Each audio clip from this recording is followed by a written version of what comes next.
Welcome to Sardar TV. Sardar TV ప్రేక్షకులకు నమస్కారం. మన గౌరవ మంత్రి గారి సహకారంతో మీ అందరికీ తెలిసి గత 10 సంవత్సరాల నుంచి ఇక్కడ ఈ స్థలం అనేది నిరుపయోగంగా పడి అసాంఘిక కార్యక్రమాలకు నిలవుతా ఉంది. దానిలో మన మంత్రి గారు ప్రత్యేక శ్రద్ధ తీసుకుని అదాని సంస్థ వారి ద్వారా 3.5 కోట్ల రూపాయలు మనకి సిఎస్ఆర్ ఫండ్ అనేది తీసుకుని టౌన్ హాల్ అనేది ఇక్కడ మనకు నిర్మించడం జరుగుతుంది.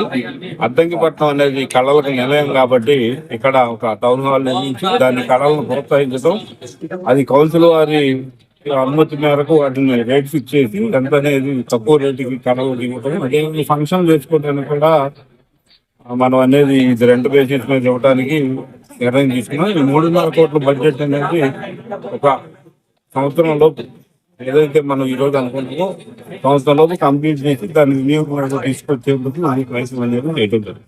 అద్దంకి పట్టణానికి కాదు నియోజకవర్గానికి ఒక మంచి రోజు.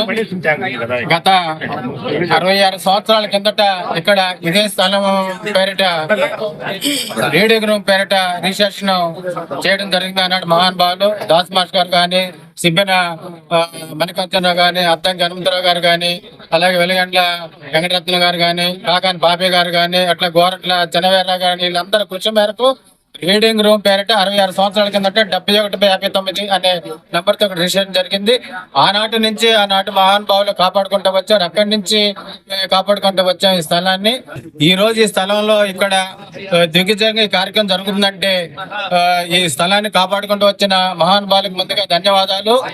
మరొక విషయం ఏంటంటే, ఈ రీడింగ్ రూమ్ కళాక్షేత్రం పేరుకి ఈ రోజు నిర్మాణం జరుగుతుందంటే దానికి కృషి చేసిన పెద్దల గౌరవనీయులు విద్యాశాఖ మంత్రులు గొట్టుపాటి రవికుమార్ గారి కృషి ఎంతైనా ఉన్నది.